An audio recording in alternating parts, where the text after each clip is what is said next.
Je m'appelle Patrick Ntiala. Je suis né à Tournai en Belgique. J'ai grandi à Kinshasa. J'ai grandi près de l'ASK à ma campagne, chemin de Bocage. J'ai grandi à Gombe près de Mamaïemo. J'ai grandi à Bandal, à Kiobongoi, à Kilwinzi et à Bambala. Ensuite, nous avons habité avenue de la Science jusqu'en 92 pour moi, l'année où je suis arrivé en France. Depuis 2001, je suis pasteur dans les Assemblées de Dieu de France. J'ai 50 ans.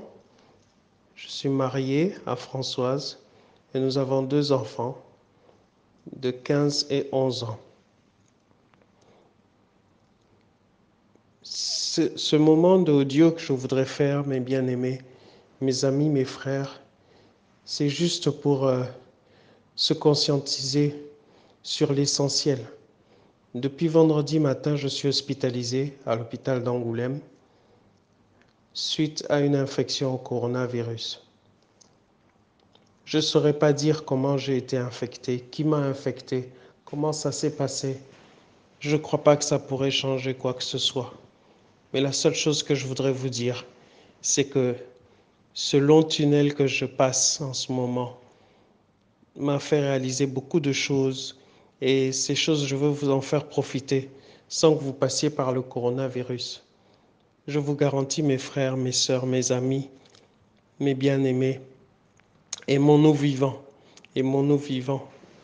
Pendant que nous sommes encore là, que nous avons le souffle de vie, c'est là que nous devons garder l'essentiel des choses de la vie, les bonnes relations, l'amour qu'on se doit les uns aux autres, la considération, le respect que l'on doit à son prochain, à sa prochaine.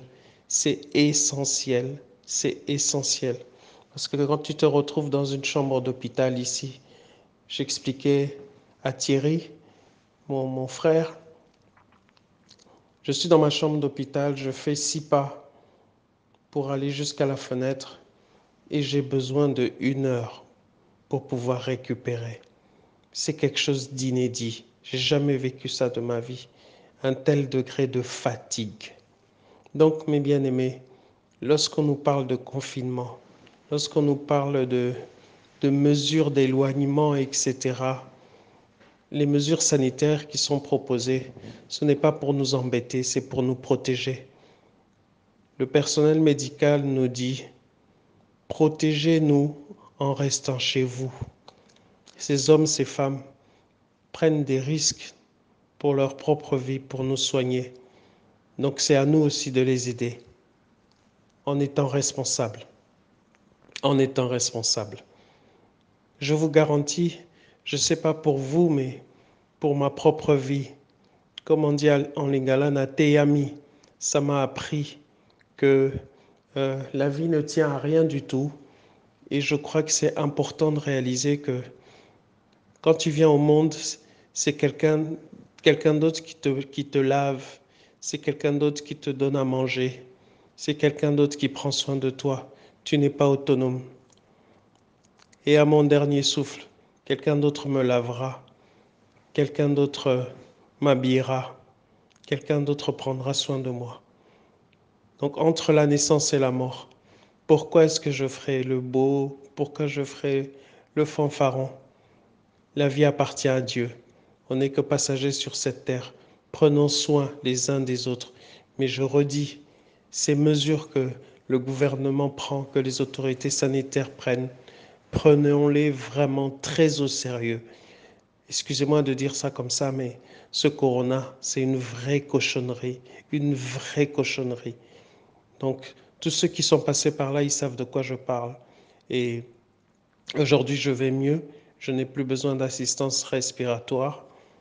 Peut-être que dans le courant de la semaine ici, je vais sortir.